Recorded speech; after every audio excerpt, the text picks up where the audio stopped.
Whoa, slow down, Watch! 6-year-old Benny Alden cried as he held tight to his dog's leash.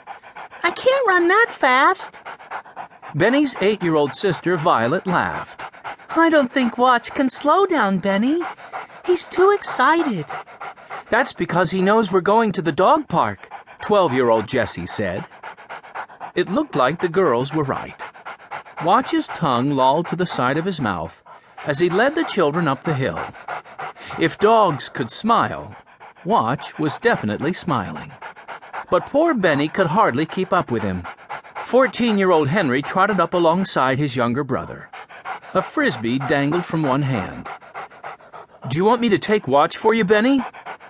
No, Benny said, huffing and puffing.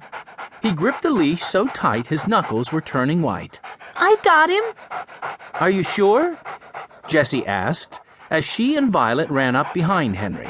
Yes, Benny said. We're almost there. They could hear dogs yipping and barking in the distance. A few minutes later, the Aldens entered a large fenced-in area that was bordered by woods. A sign on the fence read, "Welcome to Greenfield Dog Park." Sit, Watch, Benny commanded. Watch let out a little whimper. He clearly wanted to run and play with the other dogs, but he sat right there on the path. His tail swished the dirt from side to side. Watch had been with the Aldens since their days of living in the boxcar. Their parents had just died, and the children were supposed to go and live with their grandfather, James Alden. But they didn't know him. They were afraid he'd be mean. So they ran away and lived in an abandoned boxcar in the woods. Watch joined them soon after. Eventually, their grandfather found the children in the woods and took them to live with him. He let Watch come too. The children found out grandfather wasn't mean at all.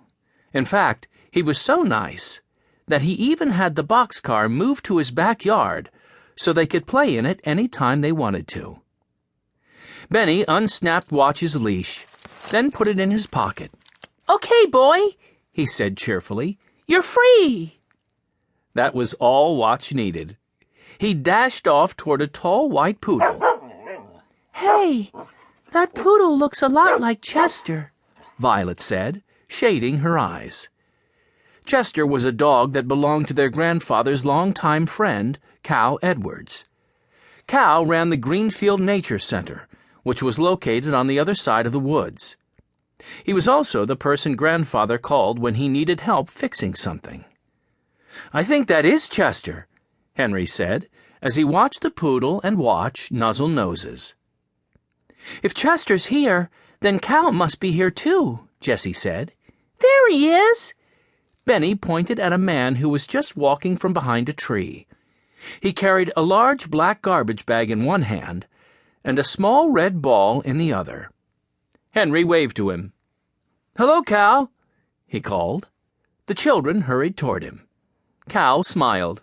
"Well, hello there," he called back. "When I saw Watch, I figured you kids and James had to be here too." Grandfather's not here, Violet said.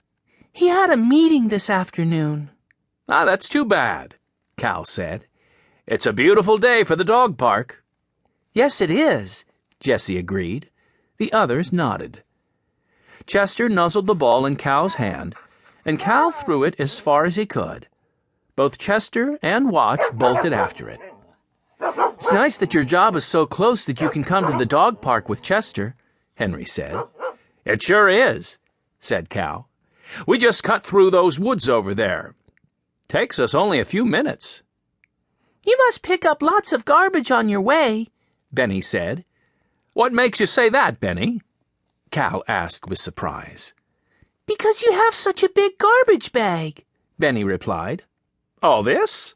Cal said, lifting the big black bag. "This isn't garbage. It's—" But before Cal could explain what was in the bag, his cell phone rang. "Excuse me," he said.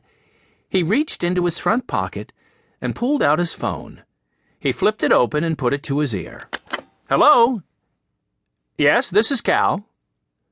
A look of concern flashed across his face. "Just a minute, please,"